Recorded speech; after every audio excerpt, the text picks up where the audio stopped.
Porque la ideología es lo que nos permite a nosotros distinguir entre buenos y malos, para colocarnos nosotros en el partido de los buenos. Y eso en la iglesia no funciona. La gente se piensa que toda la doctrina de la fe fue un monolito inmutable y que en el Concilio Vaticano pasó algo que se resquebrajó el monolito y se cayó por los suelos. No es lo mismo cambiar un dogma que profundizar en un dogma.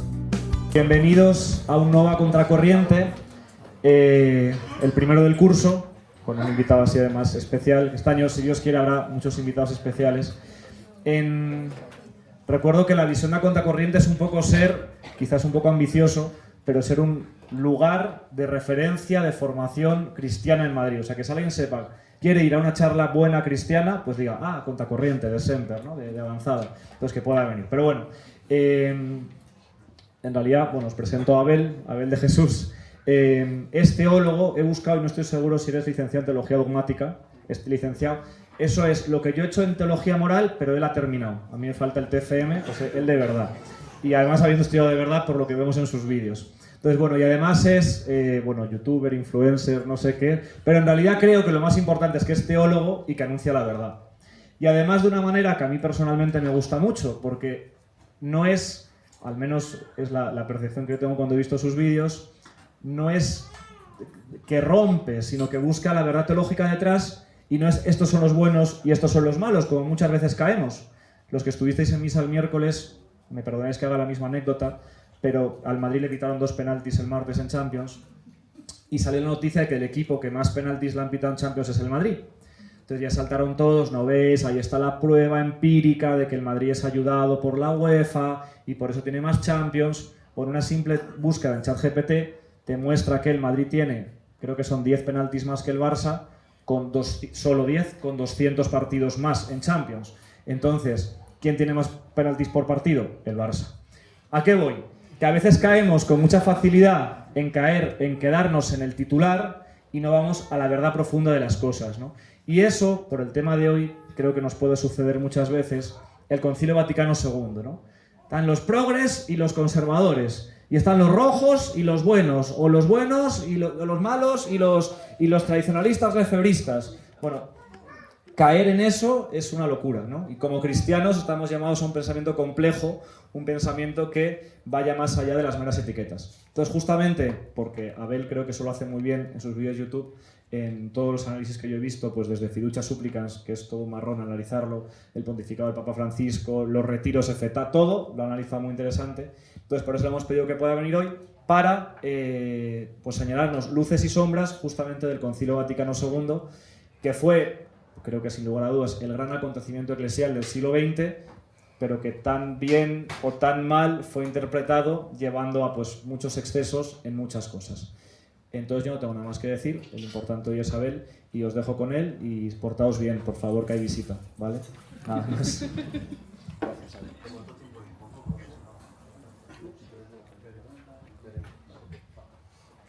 Bueno, encantado de estar aquí, la verdad. Me dieron una charlita para un grupito de jóvenes.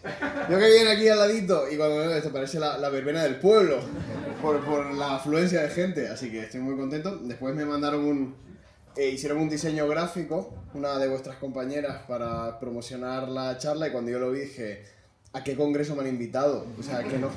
Como que estaba tan profesional que digo, yo no sé qué es esto, y entonces tuve que ver la propia información sobre la propia charla. Y dije, sí, yo he dicho que sí a esto, y estoy encantado de estar aquí, la verdad. Pero claro, yo venía con mi librillo, así como, bueno, vamos a dar una charlita a los chavales, y claro, me encuentro esto. Entonces yo casi que me dan ganas de hacer un PowerPoint cuando digo, voy a pasar diapositivas y todo. Pero bueno, vamos a ponernos en manos del Espíritu, que es el que realmente inspira en nosotros la sabiduría para conocer la hondura de las cosas. El Concilio Vaticano II. Me han dicho, bueno, háblales del concilio.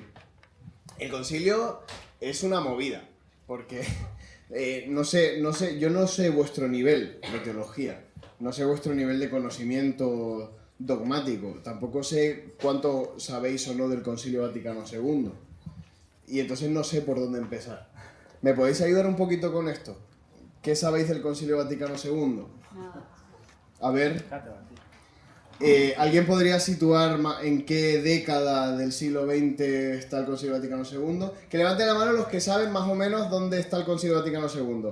Primera mitad del siglo XX, mitad del siglo XX, segunda mitad del siglo XX. 1, 2, 3, 4, 5, 6. 6.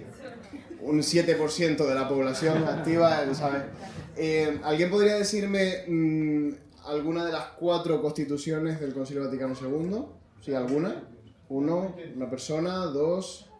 No muchas. Bueno, que levante la mano quien ha escuchado un comentario negativo o peyorativo con respecto al Concilio Vaticano II o sus consecuencias en la Iglesia. ¿Más que el concilio?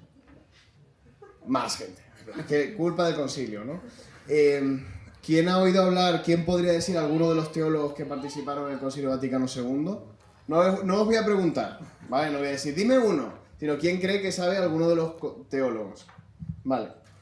¿Quién sabía que Ratzinger, Benedicto XVI, ¿alguien recuerda a Benedicto XVI? Son muy jovencillos. Soy de 2008 yo. Me siento fatal. Yo soy del 93, entonces tenemos como... Ratzinger fue perito del concilio. ¿Quién sabía este dato, por ejemplo? Benedicto XVI. Bueno. Vale, me ayuda que me lo digáis. Me parece que esto va a ser más charla magistral que a lo mejor diálogo. Aunque yo preferiría que fuera diálogo. Por eso que si alguien quiere levantar la mano y decirme, esto no lo... Por favor, ayúdanos con... No, es que no lo entiendo. Vale, para mí va a ser mejor. Porque me interesa saber cuáles son vuestras inquietudes. Y eso me ilustra a mí para saber qué queréis escuchar, ¿vale? O qué necesitáis escuchar. Pero por lo pronto voy a empezar por los básicos, ¿de acuerdo? Un concilio. ¿Qué es un concilio? Yo creo que esto es interesante saberlo, porque a veces hablamos y usamos palabras de forma recurrente sin saber qué significan. Bien. Cuando Jesucristo viene al mundo y anuncia el evangelio de un Padre Celestial que nos ama y que quiere que amemos como Jesucristo amó y que nos neguemos a nosotros mismos, carguemos la cruz, le sigamos, y la Pascua y toda la densidad de la revelación, toda esta densidad de la revelación de Dios llega a nosotros a través de la mediación apostólica. Vale, Jesús no se nos revela inmediatamente, ¿vale? Inmediatamente. A nosotros no nos llega una iluminación, una gnosis, que se llama técnicamente en teología, directamente al cerebro o al espíritu, cuando estamos en oración. Ninguno de nosotros que jamás haya oído hablar del Señor Jesucristo, por mucho que se meta en una cueva, no va a tener noticia de Jesucristo el Señor. Puede tener noticia de la realidad sobrenatural que subías al Evangelio. Puede recibir la gracia del Señor, digamos, atemática, una gracia no concreta, que no sabe cómo identificar, que no sabe ponerle nombre. ¿De acuerdo? Incluso puede que Jesús se te manifieste y tú no le sepas poner nombre porque nunca te ha llegado la palabra de salvación, nunca te ha llegado a ti el Evangelio de la vida. Entonces, la revelación tiene una mediación apostólica, es lo que quiero decir, ¿de acuerdo? Jesús envía a sus discípulos en el Espíritu para que anuncien a todas las naciones y bauticen a todos en el nombre del Padre, del Hijo y del Espíritu Santo. De manera que quien crea se salvará, ¿vale? Los apóstoles. Entonces constituye una comunidad apostólica de entre sus discípulos y los envía al mundo. ¿Cuántos apóstoles tenemos? Los 12, ¿de acuerdo? Menos uno, luego le sumas uno porque lo suceden, ¿verdad? A Judas Iscariote. Fijaos qué cosa tan interesante. Judas Iscariote muere, bueno, se quita la vida, y automáticamente en la conciencia del colegio apostólico hay que sustituir a Judas. Hay lo que se llama una sucesión apostólica. ¿No suena esta palabra, verdad? Los apóstoles tienen sucesores. Y esto es interesantísimo. Quiere decir que no es solo que Jesucristo imprimiera un colegio apostólico en su época para anunciar a todo el mundo y ya luego... No, sino que en la propia conciencia de los apóstoles estaba que era una institución que tenía que prolongarse en el tiempo. Y ahí vienen los obispos como sucesores de los apóstoles en el tiempo, ¿verdad? En el tiempo, en la historia. Y el anuncio del mensaje de Jesucristo va de generación en generación a través de esta mediación apostólica. De manera que casi podemos decir que la gracia de Dios está mediada eclesialmente. ¿Alguien se ha perdido? ¿Sí? Estoy diciendo cosas como muy densas y complicadas de entender, así que si alguien se pierde, pues bueno, normal. ¿ok? Pero, ¿os suena raro? ¿Os habéis aburrido? ¿Os habéis desconectado? ¿No? ¿Bien? ¿Los adultos? ¿Los padres? No sé si son vuestros padres, perdón. ¿Sí? Sí. Entonces, ¿qué pasa? Que comienzan los problemas, ¿de acuerdo? Comienzan los problemas porque la propia historia siempre va a presentar interrogantes, ¿de acuerdo? Y en tanto que Jesús ha ascendido a los cielos, ha concedido su espíritu, pero ha ascendido a los cielos, y el Espíritu Santo no funciona como ChatGPT. O sea, tú no puedes escribirle al Espíritu Santo, mira, que estamos teniendo problemas porque hay gente que no se ha circuncidado en la iglesia y no sabemos si se tienen que circuncidar o no, porque Jesús estaba circuncidado y todos nosotros estamos circuncidados, todos los apóstoles, pues somos judíos. Pero hay gente que no es judía, ¿y qué hacemos? ¿Qué hacemos? Porque ¿qué quiere decir? ¿Que también se salvan los que no son judíos? Porque Jesucristo siempre predicó, pues más o menos a los judíos. En algún momento, bueno, la sirofenicia aquella, ¿te acuerdas? Sí, tal, y lo ponen en el Evangelio. Claro, es que la sirofenicia. No, es que el centurión romano no era judío y le hizo un milagro y tal. Dice, sí, es verdad, no sé qué. Y empiezan a sacar personajes acordándose de que Jesús había predicado a gente que no era judía, pero todos ellos eran judíos circuncidados. Entonces, aquí se formó una semejante tangana en el siglo I que derivó en un concilio. O sea, el concilio gracias. El concilio de Jerusalén. ¿Os sonaba esto? Están los Hechos de los Apóstoles, creo que en el capítulo 13 o el 15, uno de esos, por ahí, a la mitad. Antes de que empiece toda la sección de San Pablo, o sea, la primera parte de los Hechos de los Apóstoles, que es la primera mitad, termina con la Asamblea de Jerusalén. O sea, se tienen que reunir los apóstoles porque no les queda claro esto. Y hay un problema. Y no da es que no da el Evangelio para resolverlo. No da. Dice, es que no está escrito.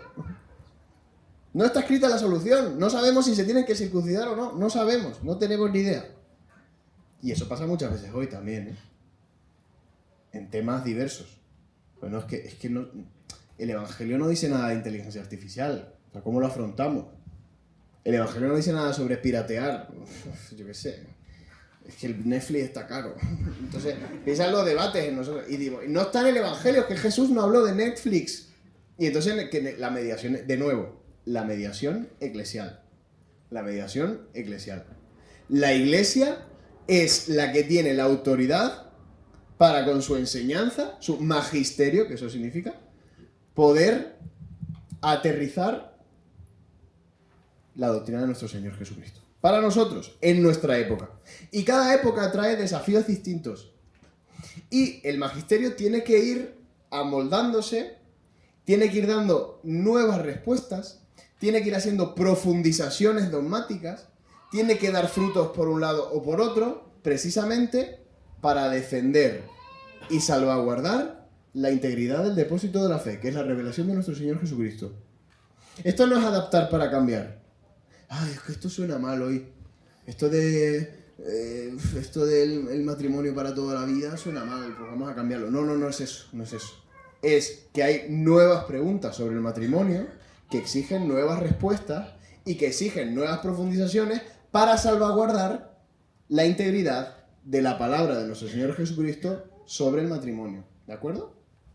Que no es adaptar por adaptar, que no es relativismo, sino que es asumir la radicalidad del mensaje de nuestro Señor para poder aplicarlo hoy con nueva... Bueno, pues eso es lo que pasó en el siglo I. En el siglo I tenemos a los apóstoles intentando dar una respuesta a un problema que no tenía solución. Y la respuesta es, lo dicen los Hechos de los Apóstoles, el Espíritu Santo y nosotros hemos definido, dos puntos, esto y esto.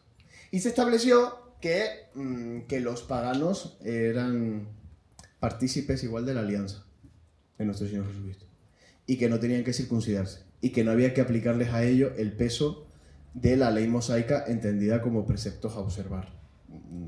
Solo algunas cosas, los animales estrangulados, los sacrificios a los ídolos, la impureza, ¿de acuerdo?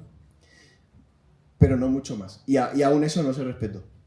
Y aún eso no se respetó porque seguirían comiendo sus chuletones y sus cosas, ¿vale?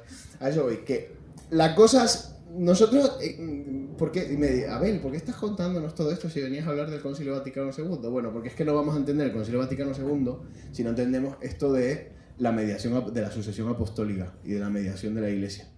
Y si entendemos bien eso, vamos a entender el Concilio Vaticano II. La gente dice, no, pero es que el Concilio Vaticano II nos cambió la fe. Eso lo dice la gente. Se nos cambió la fe. Digo, sí, y el Concilio de Jerusalén también. O sea, imagínate el papelón que tenía Santiago, de la Iglesia de Jerusalén, que es que no son judíos, que no viven el sábado, que no están circuncidados, que no siguen la ley de Moisés, la ley perfecta de Dios, que no tienen el levirato, que tienen ropa de 2 textiles distintos. ¿Vosotros sabéis que en el libro del Levítico está prohibido llevar ropa con 2 tipos de tela? Mezcla de lino y algodón. Eso que tú lees Made in Bangladesh, eso está prohibido por el libro del Levítico. Entonces, imagínate el rollo que tenía Santiago en la cabeza. En plan, que no. O sea, ¿cómo van a venir ellos aquí? Jesús no llevaba ropa de 2 tipos de tela. Jesús observaba el sábado también. Se lo saltaba como signo profético de que el sábado estaba hecho para el hombre y no el hombre para el sábado, y que el amor de Dios, de un Padre que nos ama, está por encima de cualquier precepto. Pero en el fondo, Jesús era un judío. Y Jesús vivía las prácticas litúrgicas del judaísmo. La cena de Pascua, la fiesta de las tiendas, los tabernáculos, la purificación. ¿Sí? Pasa que esto es muy complicado, ¿vale? Todo el tema de cómo Jesús y la ley es complicado, podríamos estar años hablando de esto. Pero en el fondo, Santiago tenía razón. Dicen, no podemos cambiar. La fe no puede cambiar. Esto no suena un poquito a... Esto de... o sea que en la época de Moisés hacíamos una cosa y ahora Moisés de repente se equivoca. Esto es Lefebvre, ¿vale? Distinto, pero este es el mood de Lefebvre.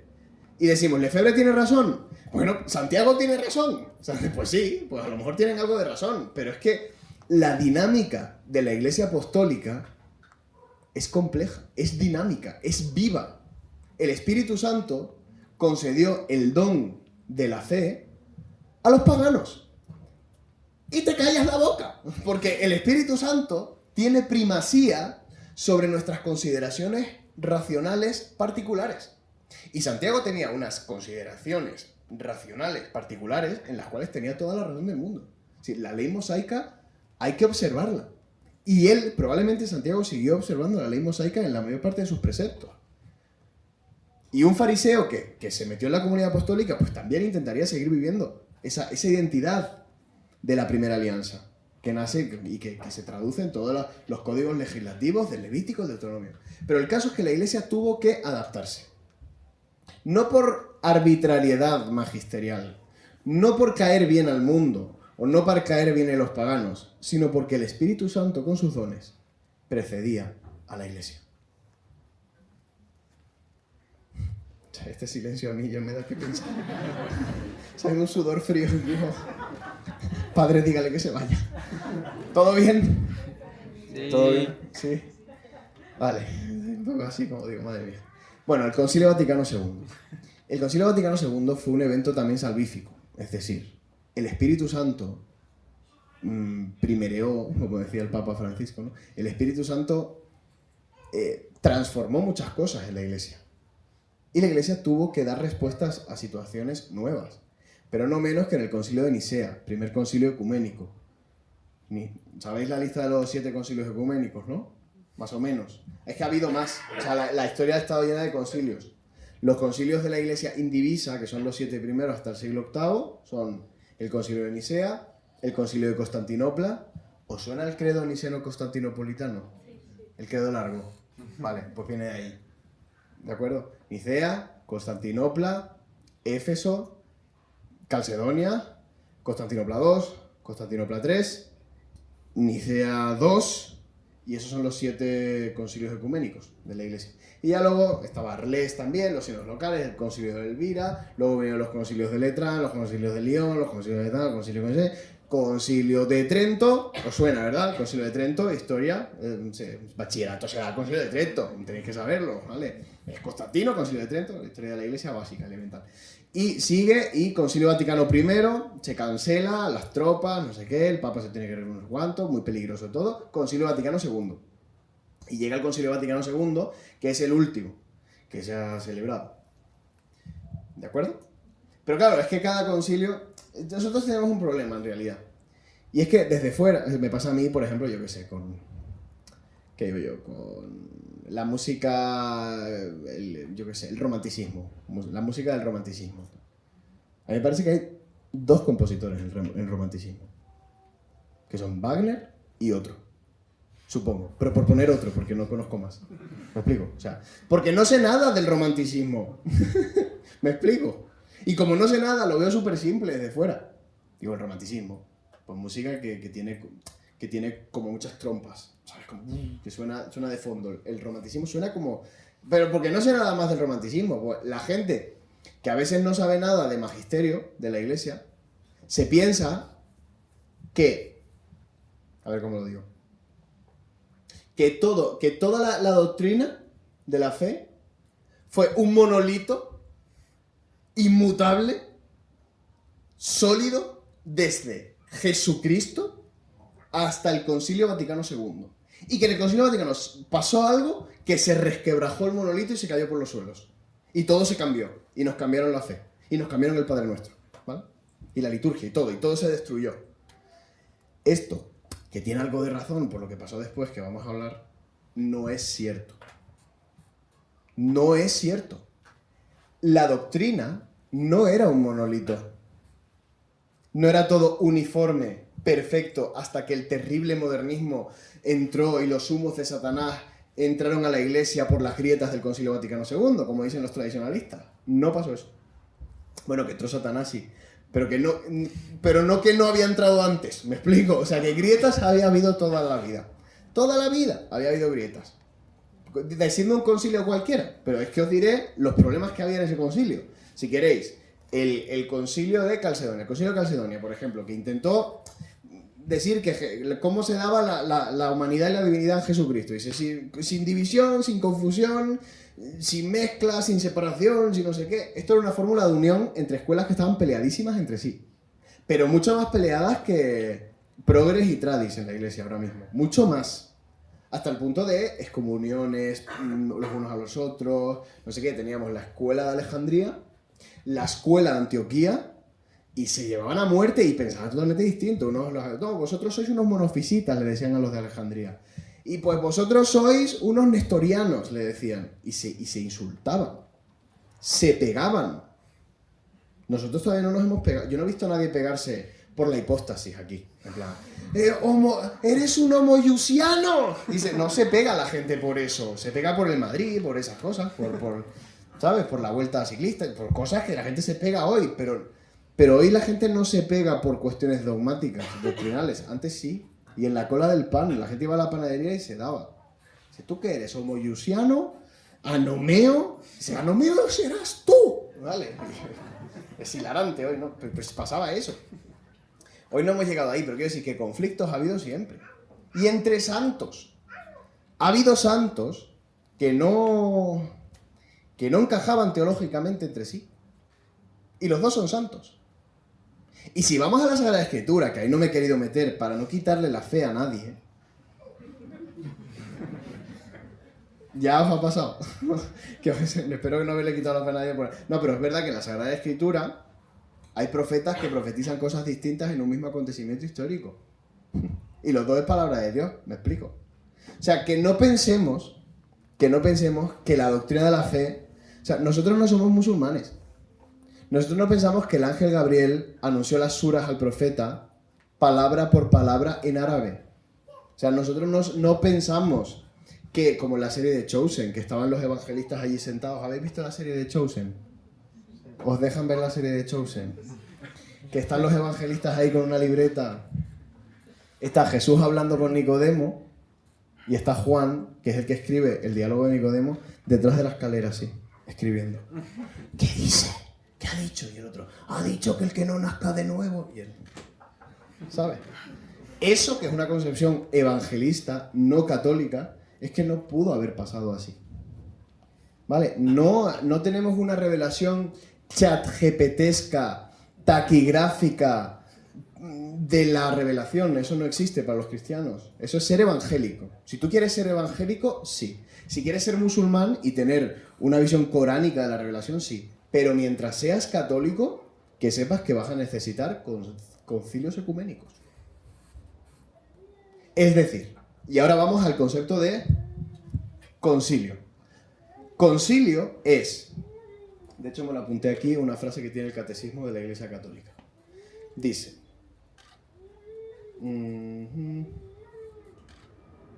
yo me saqué una captura de pantalla, lo que pasa es que ahora no sé dónde la tengo.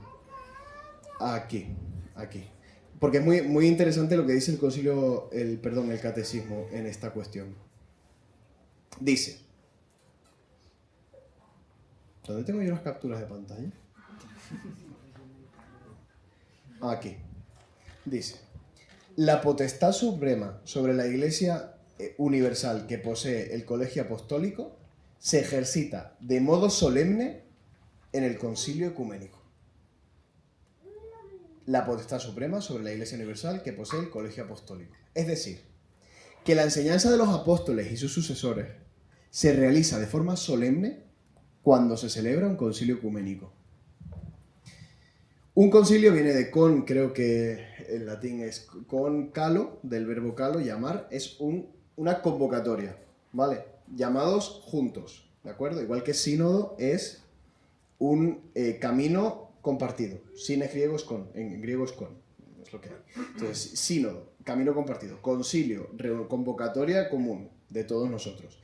Donde se reúnen los sucesores de los apóstoles, como se hizo en los Hechos, para discernir alguna cuestión importante que ha supuesto una crisis para la Iglesia.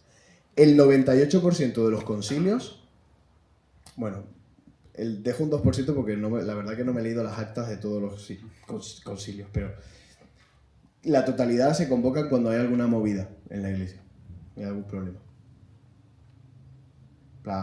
En Nicea estaba Arrio, en Éfeso Nestorio, en Constantinopla Polinar, en Calcedonia pues la lucha esta de la que os he hablado, todo. Siempre hay algún problema, siempre hay alguna movida, siempre hay. Entonces el Concilio Vaticano II dice, ¿cuál era la movida? La movida era gordísima y es que la Iglesia no había tenido todavía las herramientas para poder hacer frente de manera satisfactoria a la modernidad. Me refiero no a la modernidad del 16, sino a los desafíos de la época contemporánea. Materialismo, evolucionismo, las doctrinas morales, todo el mayo, perdón, iba a decir mayo 68. Iba a decir, a partir como de la Revolución Francesa, las cosas en la Iglesia estaban un poco XC. O sea, estaban entre paréntesis. Estaba la cosa un poco, vamos a ir sobreviviendo. Pero la cosa no estaba resuelta. Entonces había un desafío tremendo a nivel pastoral que había que resolver desde el punto de vista dogmático. ¿De acuerdo? Y esto es un engaño que os suelen decir a vosotros los jovencillos que os dicen el Concilio Vaticano II no fue dogmático. ¿Habéis escuchado alguna vez eso? Sino pastoral. Pues lo escucharéis. Y os dirán que el Concilio Vaticano II no es dogmático, es pastoral y que no hay que creer en él porque no es dogmático. Como no es dogmático, no tiene dogmas. Y como no tiene dogmas, pasa del Concilio Vaticano II. ¿Vale? Eso es mentira. Tiene 4 constituciones, de las cuales al menos 2 son dogmáticas. Y el resto está plagado, sembradísimo de afirmaciones que tienen que ver con la fe, que son dogmáticas. Es verdad que no proclama solemnemente ningún dogma, como la Asunción de la Virgen, pero que hay contenido dogmático, sí lo hay. Por tanto, ¿hay que creer en el Concilio Vaticano II? Sí. Pero eso desde las propias leyes de la Iglesia Católica, porque es magisterio ordinario y porque tiene contenido dogmático aprobado por los sumos pontífices, punto. Entonces, no te puedes mover fuera del Concilio Vaticano II para ser católico. Ahora, lo mismo, si alguien quiere ser evangélico, está bien, te libras de todo el problema de los concilios, ¿vale? O alguien quiere ser, yo qué sé, veterocatólico, tipo Concilio Vaticano I y tal, que también hubo movidas del Concilio Vaticano I. Y hubo gente que dijo, esto aquí se ha innovado. Esto de la Inmaculada es una modernidad. No lo aceptamos. Eso pasó. ¿Sabéis que eso pasó con la Inmaculada? Que hoy nos parece lo más tradicional del mundo. Por eso la Inmaculada es como... O sea, ¿se podrá ser más tradi que hacer juramento de sangre a la Inmaculada? Y envolverse en la bandera de España con el Sagrado Corazón. Claro, eso es el mood tradi. Y nos gusta. Nos gusta, pero eso hubo una época que era ser moderno, ¿sabes? Te digo. Como esto de la Inmaculada, Santo Tomás de Aquino no había firmado esto, ¿sabes? Pues Santo Tomás de Aquino, pues creo, bueno, no me he leído cosas que se dicen, ¿no? Pero a eso voy, que es que depende de la época en la que te sitúes. El caso es que no te vas a equivocar si te mueves en la comunión de la iglesia, ¿de acuerdo? No te vas a equivocar si te mueves en la... Porque ha habido dos tipos de reformadores en la iglesia. Los santos y los cismáticos. Nunca coinciden. No hay cismáticos santos. No hay. O sea, Francisco de Asís fue un reformador de la iglesia. San Francisco de Asís. Sí, ¿verdad? Dice, vete y reforma mi iglesia, literalmente. Le dijo, pues voy. Y fue ahí a San Damián a reformar una capillita que había. Dice, no me refería a esto, pero venga, está bien, empieza por aquí. Vale, era un reformador, pero nunca se salió de la iglesia. Por muy mal que estuviera la iglesia de su tiempo, que estaba re mal. Estaba re mal la iglesia en tiempo de San Francisco de Asís. Santa Teresa es una reformadora de la iglesia. El tiempo de la iglesia, bueno, había luces y sombras en el siglo XVI. Luces magnificentes, pero también había una serie de sombras que tela, ¿eh? Y Santa Teresa ahí estaba reformando la iglesia. Y luego tienes pues, Lutero. Lutero era un reformador de la iglesia, pero no es santo. ¿Por qué? Porque es un cisma. Le salió, al final, pues, salió mal. Spoiler, sale mal. Y al final, pues, como sale mal eso, sale mal un poco todo. En Lutero le salió mal muchas cosas. Imaginad las matanzas de campesinos, por ejemplo, que él mismo apoyó. Dice... que matar a los campesinos, es que están revolucionando contra los príncipes, y yo sin los príncipes no puedo hacer que esto vaya para adelante. Pues la reforma luterana es sobre todo un empeño interesal de los príncipes electores del Sacro Imperio Romano Germánico, o germánico, profesor de historia. No quiero yo meterme en conceptualización, pero un poco fue así, ¿a que sí? Los príncipes electores eran los que un poco impulsaron la reforma protestante en contra de Roma. Y al final se mezcla la política y al final el cisma tiene un origen también bastante mundano. Y ya está. Y todo sale mal. ¿De acuerdo? Entonces, a la hora de discernir el Concilio Vaticano II, a la hora de nosotros considerar qué supuso, tenemos que movernos dentro de la Iglesia. Y si somos críticos con el Concilio Vaticano II o con la recepción del Concilio Vaticano II hasta hoy, tenemos que ser críticos desde dentro de la iglesia, como lo fue San Francisco de Asís y como lo fue Santa Teresa de Jesús. ¿Os pensáis que Santa Teresa de Jesús no dio golpes sobre la mesa? ¿Os pensáis que Catalina de Siena no dio golpes sobre la mesa con respecto a la situación del papado? Que había 3 papas. Uno en Aviñón, el otro no sé qué, en Peñíscola estaba, y el otro en el Vaticano, donde veraneamos, había un papa. En el castillo, porque se mantuvo ahí, que no sé qué. Ha habido problemas en la iglesia muy gordos, y ahí están los santos, dentro de la iglesia. Y si alguien que, no, pues me separo. No, esto no es política. Es que esto no es política que pueda fundar un nuevo partido. Aquí no puedes bloquear a nadie. No puedes silenciar como en Twitter. Es que no funciona así. Es que estamos todos aquí. Y los concilios se celebran precisamente porque no puedes cancelar a nadie. ¿De acuerdo? Y tú dices, yo no estoy de acuerdo con el Papa Francisco, por ejemplo, en algunas cosas. Tú lo puedes decir, pero desde dentro. Y te va a enfadar porque lo consideras un padre, porque es el sucesor de San Pedro. Lo que pasa es que hay mucha gente que hace trampa. Hay mucha gente que hace trampa. Dice, como no entiendo al Papa Francisco, o como no me gusta el Papa Francisco, digo que la sede de Pedro está vacía, que no es Papa en verdad. Y ahí viene lo que... ¿Habéis oído hablar del sedevacantismo? En tu vídeo. ¿En mi vídeo? Yo te enseño esas cosas. El sedevacantismo son una serie de volados por ahí que dicen que el Papa Francisco no es Papa de verdad. Que la renuncia de Benedicto fue ilegítima y que o incluso, hay que hay sedevacantistas parciales, totales, no sé qué, que desde Pío XII no hay papas válidos en la iglesia. Porque como Juan 23 era un hereje, no vale su papado y hasta hoy. ¿Vale? Yo tenía un compañero de trabajo así, que además es youtuber, que hace vídeos diciendo que efectivamente no hay papa en la iglesia, ni lo va a haber, ni se le espera. ¿Pero por qué hacen trampa? Porque se quitan el problema de encima. O sea, tú dices, es como, ¿os ha pasado que tenéis el cuarto sucio o desordenado y os dice vuestra madre, recoge el cuarto, voy a pasar a ver? Tú metes todo debajo de la cama, tal, no planchas la... ¿Sabes lo de no planchar la sábana bajera sino echarle edredón por encima y alisar la parte superficial? Eso es lo que hacen los sedevacantistas.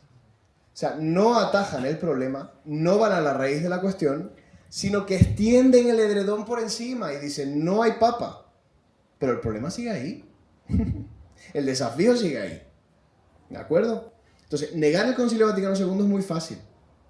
Dice, ahí se metió el modernismo. Satanás. Ya está. Pero eso viene de la ideología, no de la fe. Porque la ideología es lo que nos permite a nosotros distinguir entre buenos y malos, para colocarnos nosotros en el partido de los buenos. Y eso que puede funcionar en política, en la iglesia no funciona. Imaginaos que Santiago dice, ¿que estáis evangelizando a paganos? Satanás se ha metido en vuestra evangelización. No quiero saber nada de vosotros. Me fundo mi propia iglesia de Jerusalén. San Pablo es un modernista.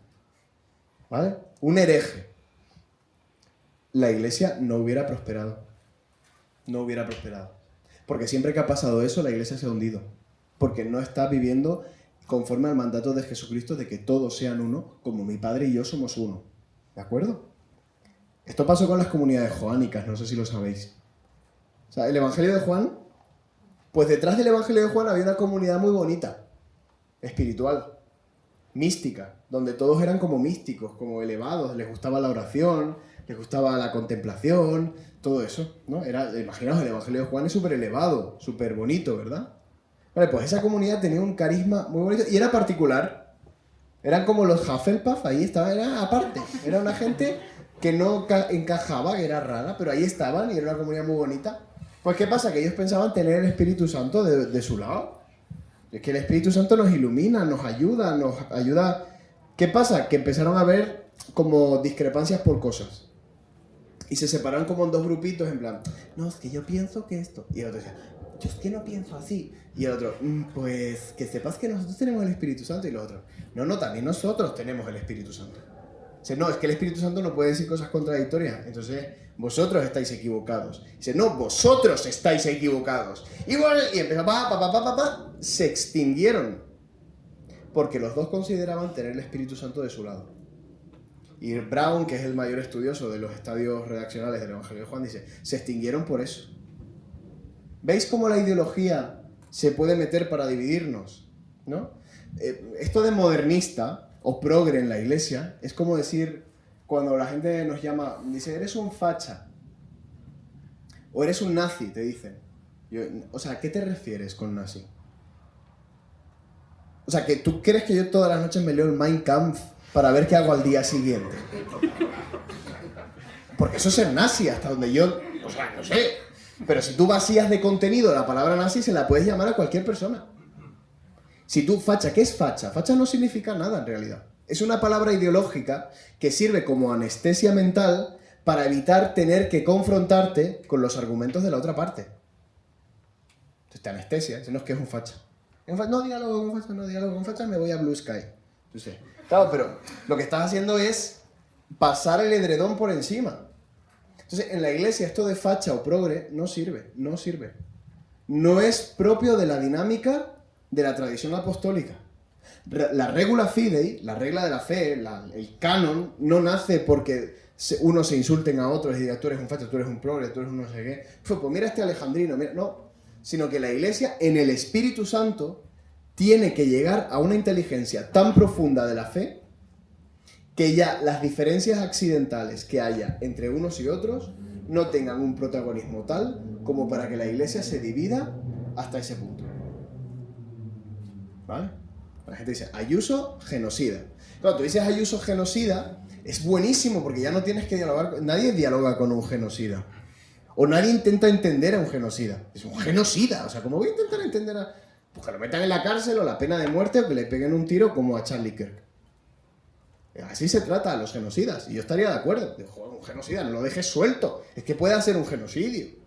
¿De acuerdo? Entonces, no estamos nosotros en esa dinámica. Por tanto, todo esto que he dicho hasta aquí no es más que un desarrollo necesario para que vosotros ahora podáis ir al Concilio Vaticano II. Es decir, vale, que esto es obra del Espíritu. Aquí había gente muy distinta, ¿eh? Estamos hablando de que es el concilio más numeroso de la historia. Donde había no sé cuántos obispos había, pero no me acuerdo cuántos eran, si eran 300 o más peritos, más teólogos, más... Había muchísima gente involucrada aquí de todas las partes del mundo. Y en tanto que nunca se había celebrado un concilio con gente que viniera de tantas partes del mundo, es normal que muchas cosas se vieran sometidas a cambio. Pero no pasa nada porque haya cosas que cambien o se profundicen. No digo en los dogmas, porque los dogmas no pueden cambiar. Pero os pongo un ejemplo. Antes del Concilio Vaticano II se afirmaba extra ecclesia nulla salus. La iglesia nulla salus. Fuera de la iglesia no hay salvación. ¿Vale? Que es un principio que viene de la patrística, de Clemente, de Cirilo, bueno, toda la situación del Mediterráneo en el siglo IV y demás se enuncia esto. Fuera de la iglesia no hay salvación. Hablando de los herejes y tal, bueno, pero era un tema complejo, total, que se había asumido que efectivamente si no estabas bautizado en la iglesia católica, tú te condenabas en el infierno. O sea, porque bautízate. Y además dice el final del Evangelio de Mateo, el que crea y se bautice se salvará, y el que no crea se condenará. Por tanto, blanco y en botella, te vas a condenar, lo siento. ¿Vale? Esa es la doctrina. Claro, nosotros leemos el concilio y se dice que la iglesia es sacramento universal de salvación y que si alguien sin culpa propia no ha conocido a Cristo, como no me acuerdo cuál es la formulación del catecismo, ¿no? Es que no necesariamente se tiene que condenar. Eso dice ahora la iglesia. Claro, pues eso decís, ¿esto? Pero no quedábamos en que los dogmas no cambiaban. ¿Qué clase de cambio es este? ¿Cómo puede un concilio definir algo que cambia algo tan sustancial como quién se salva y quién no? ¿Verdad? Y encima escuchamos que hay un tal... ¿cómo se llamaba? Lefebvre, ¿Martín o Marcel, siempre que me equivoco. Marcel Lefebvre. Y va Marcel Lefebvre y dice, esto está cambiando la fe. Nosotros no participamos de esto. Somos críticos. Y a pesar de que Marcel Lefebvre perseveró en la iglesia, después del concilio, pues ya empezó a ordenar obispos. Y cuando ordenas obispos sin autorización pontificia, pues quedas excomulgado. O sea, ya estás en la práctica revelando que no estás en comunión con la iglesia. Y por tanto eres excomulgado. Y por tanto tenemos el cisma lefebriano, segunda mitad del siglo XX. Vosotros, con vuestros inocentes oídos juveniles, ¿escucháis esto que os estoy contando? Sin la previa de antes. Sí, Lefebvre tenía razón. ¿Cómo va a ser una cosa dogma de fe y 2 años después, si tú afirmas lo que se afirmaba antes, eres un hereje? ¿Quién está de acuerdo con Marcel Lefebvre? A priori. Hombre, dicho así, tiene razón, ¿no? ¿No? Pues resulta, 2 cosas os voy a contar. 1. ¿Sabéis que Pío XII, que es el papa anterior a Juan XXIII, que es el que convoca el concilio, ya había condenado a un teólogo que había dicho que nadie fuera del bautismo se podía salvar? Finney, un señor que se llamaba Finney, un teólogo, creo que era jesuita, había dicho que efectivamente, si no te bautizabas sacramentalmente, te ibas al infierno, y esa era la doctrina de la fe desde los tiempos apostólicos, decía él. Pues Pío XII, que no es sospechoso de nada, que no había oído hablar del Concilio Vaticano II, porque él se muere, viene Juan XXIII y es cuando se convoca, le condena. Y la Congregación para la Doctrina de la Fe congrega a Finney, presbítero.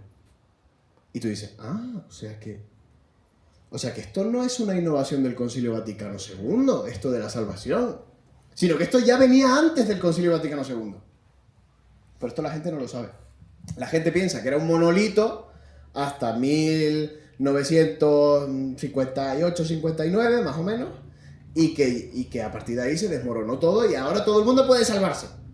Y dice, pues no, pues resulta que antes del Concilio Vaticano II había una condena firme de un señor que había firmado lo que Lefebvre estaba defendiendo. ¿Vale? Eso es la primera cosa que os quiero decir. La segunda cosa, no es lo mismo cambiar un dogma que profundizar en un dogma. Porque el extra ecclesiam nulla salus, esto de fuera de la iglesia no hay salvación, es perfectamente compatible con la iglesia como sacramento universal de salvación. Lo que pasa es que la lectura ya no es negativa, ya no es todo el que no pertenece a la iglesia se condena, sino que si alguien se salva, es por la mediación salvífica de la iglesia. ¿Estamos diciendo lo mismo? Pues sí, pues sí. Lo que pasa es que uno se centra en la parte negativa y otro se centra en la parte positiva. Y si tú profundizas un poquito más, entonces lo que estamos profundizando es qué es la iglesia. No es quién se salva, la pregunta no es quién se salva, porque ya sabemos que fuera de la iglesia no se salva nadie. Sería como afirmar que en el cielo hay compartimentos en los que está la iglesia y luego los que se salvan por el budismo aquí. Nadie se salva por Buda. Nadie se salva por Buda. Y luego están los musulmanes que se salvan por Mahoma por aquí. Y luego están los ateos que se salvan por Nietzsche, yo qué sé, por quien sea. Y se salvan por aquí. No, es que nadie se salva fuera de Cristo. Nadie se salva fuera de la iglesia, que es su cuerpo. Si vamos al cielo, es para incorporarnos a la iglesia triunfante, en las moradas celestiales. El dogma no ha cambiado. Lo que se está ampliando es el corazón de la iglesia. Decía algún padre de la iglesia que el corazón de la iglesia es más amplio que los límites de su propio cuerpo. ¿Vale?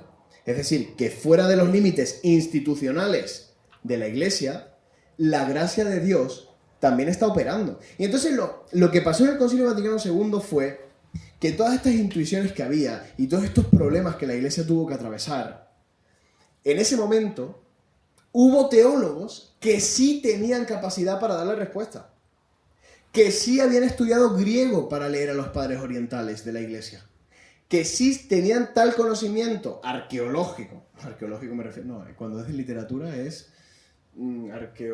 ¿cómo se llama? El estudio de la literatura antigua, es decir, que sacaron a la luz escritos, que editaron escritos, hicieron versiones críticas de los escritos de los padres occidentales, que sabían siriaco, que sabían que podían leer jeroglíficos. Toda esta renovación teológica que hubo en el siglo XX tuvo tal fuerza que tantos problemas que la iglesia tenía a nivel doctrinal, como la cuestión de si se salvan o no se salvan los que no han sido bautizados, que eso les permitió a ellos, ese estudio profundo, dar respuesta sólida a los nuevos interrogantes que surgían sin perder la integridad del depósito de la fe. No se perdió esa integridad, sino que se adaptó a los nuevos interrogantes. Es decir, ¿cómo damos respuesta a esto? ¿Cómo damos respuesta a esto? ¿Y cómo damos respuesta a esto? Desde el Evangelio. Entonces se descubrió, por ejemplo, yo qué sé, o se renovó el conocimiento que había sobre la salvación en la Iglesia Apostólica. Digo, oye, que murieron muchos catecúmenos que no se habían bautizado y que fueron mártires. Entonces ahí aparece el tema del bautismo de deseo, por ejemplo. Si están bautizados, es un bautismo de deseo, aunque el sacramento no haya sido celebrado. Y aquí aparece la cuestión del bautismo de sangre. Dice, ¿bautismo? ¿Qué más bautismo quieres que ser devorado por las fieras por el nombre del Señor? Pues se habla del bautismo de sangre. Etcétera, etcétera, etcétera. ¿De acuerdo? ¿Que hay santos que no están bautizados? ¿Sí? Entonces, toda esta... Claro, tú le dices eso y dices, vale. Claro, vale, pero hasta ahora tú eras un pedazo de cacho de ese de vacantista. Diciendo que el Papa no es Papa, que los homos de la iglesia, no sé qué. Y eso es lo que yo hago en internet un poco. ¿Sabes? Esa es mi misión. Es como, vale, espérate, tú piensas que el Papa Francisco... Ahora tengo un follón ahí montado porque la gente cada vez que el Papa León abre la boca, aunque sea para bostezar, dice, ¡ven en contra del Papa Francisco! Dice, ¿qué en contra del Papa Francisco? ¿Qué dice? ¿Cómo que en contra? ¿En contra de qué? Dímelo literalmente, ¿en contra de qué? Porque es que yo todavía no he pillado ninguna cosa en la que León XIV se haya opuesto al Papa Francisco. Eso les gustaría a ellos. A todos estos que están que facha progre, fachas progre. Así que yo cuando fui al programa de Sonsoles me decía, pero este Papa es progresista, ¿no? Y yo, es que espérate. Pero progresista es una cosa que de la política. Tú no puedes decirle al Papa que si es progresista o es facha o no sé qué. Que todos tenemos nuestro ramalazo de cosas, eso es verdad. Pero así no funciona la iglesia. No, el cónclave, ¿os acordáis? Los obispos progresistas, los cardenales conservadores. Y tú dices, pues estoy seguro que si vas a los escritos de cada cardenal, te va a ser muy difícil cosificarlos. Pero ya pasaba con el Papa Francisco. Tú veías la Sexta, por ejemplo, y ponías la Sexta hablando del Papa Francisco, y veías los glitches mentales que le daban. Es como, sí, el Papa Francisco. Pero no podían cosificarlo, porque, por ejemplo, el Papa Francisco, ¿no? Pues yo no juzgo a los homosexuales y tal. Oh, pero LGTB, no sé qué. Y lo decía, es que hay muchos maricones en los seminarios. Y yo, ¡muy el Papa Francisco! ¡Qué poco tolerante! No sé qué. Y decía, o sea, todos tienen que estar dentro de la iglesia. ¡Oh, qué inclusivo! No sé qué. O sea, no es lo mismo ser pecador que ser corrupto, no sé qué. Y lo otro, tal, no sé qué. Entonces estaba así. O sea, el Papa es progresista y al día siguiente decía, no, es que el aborto es un sicariato. Y los otros, a ver, Papa Francisco, es que así no podemos defenderte. Claro, porque el Papa Francisco no se dejaba como atrapar por un sector ideológico, era muy difícil. Está a favor de la migración, está a favor de la ecología, es de izquierdas. Y Pablo Iglesias diciendo, el Papa se ha inspirado en mí. Todas esas cosas que hemos escuchado, lo hemos escuchado, se ha dicho eso.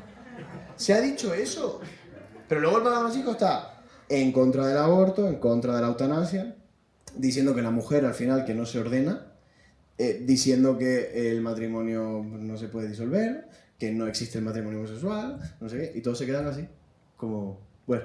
Y todavía hay gente que vive en esa ficción de que el Papa Francisco era progresista. Y hay portales digitales en internet que tal. Pues lo mismo pasa en el Concilio Vaticano II. Yo os recomiendo que cojáis el Concilio Vaticano II y algún día lo leáis para saber qué dice. Porque eso es lo último que voy a decir. Llevo 3/4 de hora y no me voy a alargar mucho más. Os aseguro que no voy a llegar a la hora. Porque llevo toda la semana dando clases y es canso. Dice lo que quería decir, eso. Que no es lo mismo el Concilio Vaticano II que lo que vino después. ¿De acuerdo?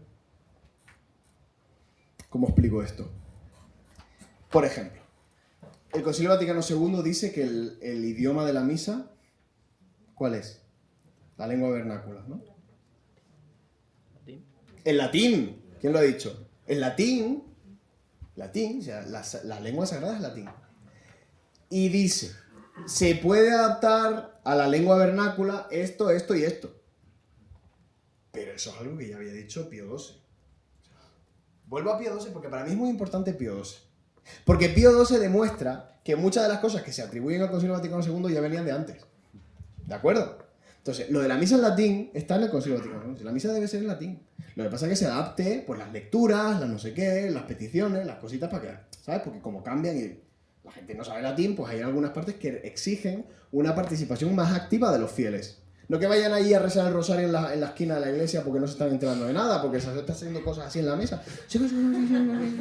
Era un poco así. Estoy ridiculizando y no quiero ridiculizar. Pero es para que nos entendamos, ¿no? El sacerdote, no veamos la... Es que nosotros pensamos que la misa tradicional... ¿Habéis celebrado misa tradicional? ¿Aquí celebráis misa tradicional? Y la vemos y es como...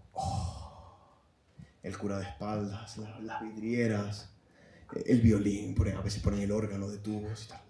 Esta es la misa verdadera. Si tú supieras cómo era la misa en la primera mitad del siglo XX, no, también había bombillas, o sea, había velas de bombilla, quiero decir, que ponían bombillas enroscadas en las velas. Que había cosas horteras antes del Concilio Vaticano II. No os penséis que esto viene... Que los papelitos y los globitos son cosas porque no existían los globos, porque lo hubieran puesto, ¿sabes? Porque no podemos idealizar el pasado de esa manera. Entonces el sacerdote del fondo de la iglesia y la señora allí, papi, mira, fuiste al supermercado, te pusieron la carne de 40% de descuento, y así, pues más o menos. Estoy haciendo una broma, pero es para que veamos que no podemos hacer esos contrastes, ¿de acuerdo? Por ejemplo, el tema de nos gustan más los ornamentos tradicionales, ¿verdad? La verdad que eso sí era bonito antes del Concilio Vaticano II, hay que decirlo, ¿eh? Las casullas como con un galón más cuidadito, tejidos naturales. Yo no veo a ninguno de vosotros vestido de poliéster. No, vas todos con el lino mixed linen, todo esto que viene ahora, las colecciones de Zara, muy bonitas. Claro, y desearíamos que las casullas no fueran de poliéster. Con ese brilli, eso que si le llega el fuego de una vela tarda 3 segundos en arder el sacerdote. O sea, que es que inífugo, ¿no? Inífugo se dice. O fugo, no sé. Que prende, ¿vale? O sea, eso nos gusta. Pero claro, es que antes del concilio todos los tejidos eran sagrados. Eran sagrados y el purificador tenía que ser de lino. No podía ser de cualquier cosa. Y eso lo echamos un poco de menos. Pero ¿sabéis qué dice el Concilio Vaticano II con respecto, por ejemplo, a las casullas? Nada. No dice nada. No dice que las casullas tengan que parecer ponchos peruanos. No lo dice. No dice que se le pongan flequillos. No dice que sean de poliéster. No lo dice. No lo dice. Entonces, si os cuentan cosas del Concilio Vaticano II, vosotros ir a los textos. Ir a los textos. O la música, por ejemplo. Dice, ¡ay, qué bonito el gregoriano! La polifonía. No sé qué, el tantunergo, ¿por qué se quitó todo eso? Porque no sé qué, dichoso Concilio Vaticano II. Pues el Concilio Vaticano II lo que dice es que el gregoriano es el canto sagrado de la liturgia. Y la polifonía. Y luego otros modos de cantos que representen la idiosincrasia del pueblo que se congrega. Especialmente los cantos populares. Y por cantos populares no se refería al Despacito Catholic Miss que ponemos. No, se refería, por ejemplo, al... oh María, madre mía, oh consuelo. Eso que es súper bonito. Y eso era el canto que el concilio un poco quiere preservar. Pues nosotros nos pusimos con la guitarrita, el tamborcillo, la pandereta. No vivisteis esa época. La época de los años 70 con la pandereta. Que había sacerdotes que consagraban con una pandereta en la mano. Entonces, esos abusos litúrgicos que vinieron después del concilio no vienen del concilio, sino de perdonadme por la palabra, de un destape. La cosa estaba como muy constreñida, había mucha represión, la liturgia no era satisfactoria, la formación en los seminarios no era satisfactoria para muchos sacerdotes. Muchos sacerdotes estaban allí porque eran el tercer hijo. Y los padres ya no sabían que no había más mujeres en el pueblo. O sea, era limitado. Estaba la Paqui, Amparo, que se llevaban con el hijo mayor, el hijo segundo, y al tercero lo mirábamos como... No hay más. Y te vas al seminario. Y encima estamos pasando hambre, no tenemos más dote. Es que con las hijas peor. Encima con la hija tenías que dar dote. Si es que no nos quedan sábanas que tejer. Ya tu madre no da para más. No hay más borlas. No. Entonces te vas al seminario. Entonces muchos sacerdotes a disgusto. Mucho tal... Estaba todo regulinchi, había un clima un poco tóxico dentro de la iglesia y claro, llega el Concilio Vaticano II y dice y se pueden adaptar los textos a la lengua vernácula. ¡Ole y ole! No sé qué, y todo el mundo que tiró los libros, quemó todo, se quemaron retablos. Se quemaron retablos, a piezas. Se quemaron imágenes, se quemaron casullas. Yo he visto tirar casullas a la basura. Todavía en el año 2019, casullas de tejidos nobles, porque se considera antiguo. Entonces toda esa fiebre y encima vino, no lo perdáis, que de eso no hemos hablado, pero vino el mayo del 68 y vino el destape en España, ¿sabéis? Concha Velasco, enseñar pues los senos en la tele y esas cosas. Claro, imaginaos. Bueno, que fue la catatombe, o sea, fue tremendo lo que sucedió en la segunda mitad del siglo XX, pero eso no es el Concilio Vaticano II. De hecho, el Concilio Vaticano II ni siquiera dice que la misa debe ser celebrada ad populo, sino se entendía que tenía que ser ad orientem, es decir, todos mirando en la misma dirección. Por eso, y con esto termino, Ratzinger dice, por ejemplo, en Benedicto XVI, que es necesaria una reforma de la reforma. Y por reforma no entiende el Concilio Vaticano II. Lo que Ratzinger entiende es lo que vino después. en los años finales de los 60 y sobre todo años 70 y 80. Es necesario reformar esa reforma. Y fue el gran papa que intentó una síntesis entre el anhelo de los tradicionalistas, si echamos cosas de menos, pero respetando las legítimas exigencias de los progresistas, que dicen, pero es que tampoco podemos abandonar la reforma litúrgica, no podemos abandonar la reforma ecuménica, no podemos abandonar la reforma dogmática, por ejemplo, de Dei Verbum, que ya, o sea, del contenido dogmático del Concilio Vaticano II ni he hablado, pero es que no me ha dado tiempo, pero ahora habría que hablar de qué dice Sacrosanctum Concilium, qué dice Dei Verbum, qué dice Lumen Gentium, qué dice Gaudium et Spes, qué dice el decreto sobre la libertad religiosa, qué dice el decreto sobre la formación sacerdotal Presbyterorum Ordinis, qué dice el decreto sobre los obispos, ¿de acuerdo? ¿Qué dice? Es que esto da... Yo tengo un curso en internet que podéis acceder por solo 3 euros al mes, en Patreon, donde explico todo esto. ¿Pero por qué? Porque la gente está muy interesada en esto. Y a mí me llevó como 15 horas explicar el Concilio Vaticano II, sesión por sesión, y ahí estaba la gente y nadie se fue. Porque nos interesa volver a esto. Y la gente, cuando yo les explicaba el Concilio Vaticano II, tradicionalistas, progresistas, todo el mundo quedaba encantado. Todo el mundo quedaba encantado. ¡Qué riqueza doctrinal! ¡Qué riqueza teológica! ¡Qué riqueza pastoral! Por eso yo os animo a todos, y ya no digo nada más, a leer el Concilio Vaticano II, que es, como dijo el padre, el evento más importante de la Iglesia en el siglo XX. Gracias.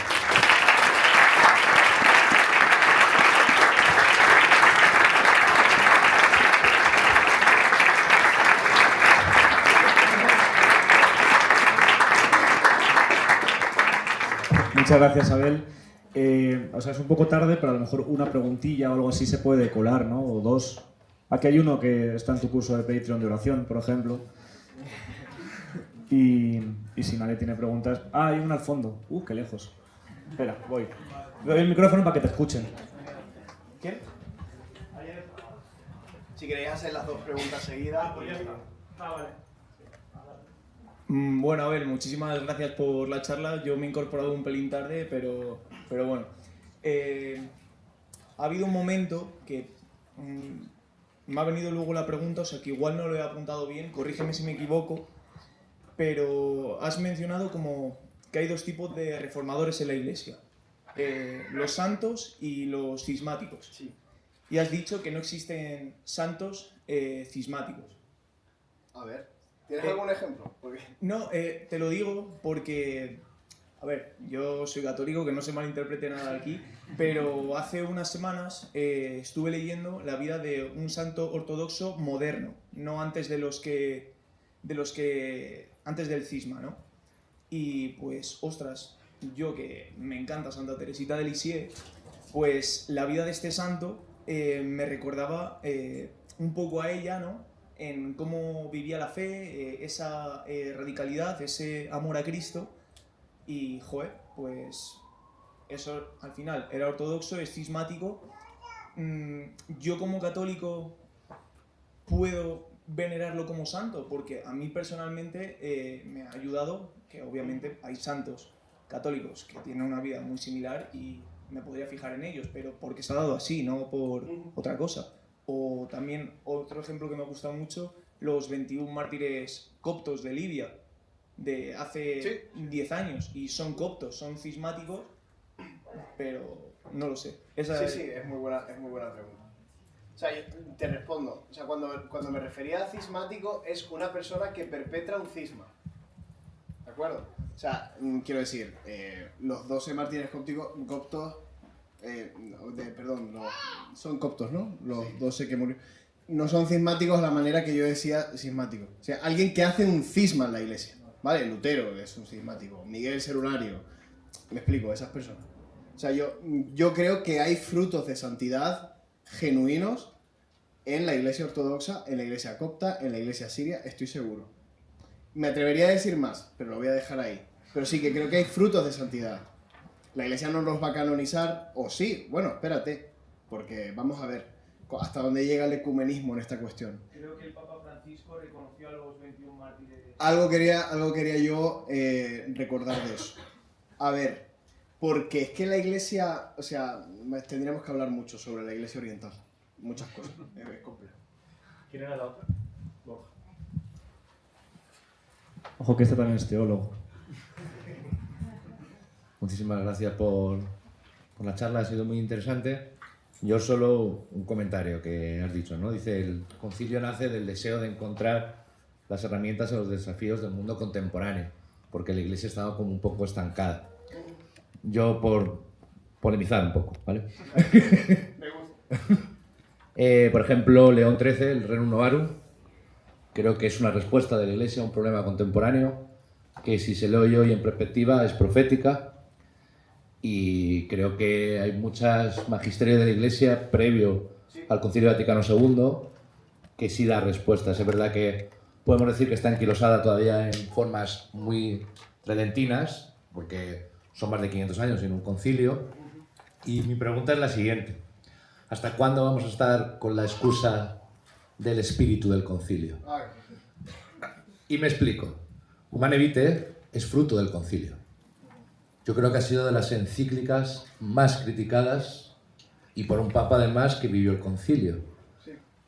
De hecho, también es profética. Entonces, ¿hasta cuándo en la Iglesia vamos a estar con la excusa de, bueno, es el espíritu del concilio? Por polemizar, ¿eh? Ya. Yo es que no quiero ni oír hablar del espíritu del concilio. El espíritu del concilio sí que da miedo. O sea, es un fantasma. Más que un espíritu, es un fantasma. Es un disfraz de Halloween, es una cosa que no te pone... Porque el espíritu del... O sea, fíjate. Para cada frase del Concilio Vaticano II había votaciones masivas.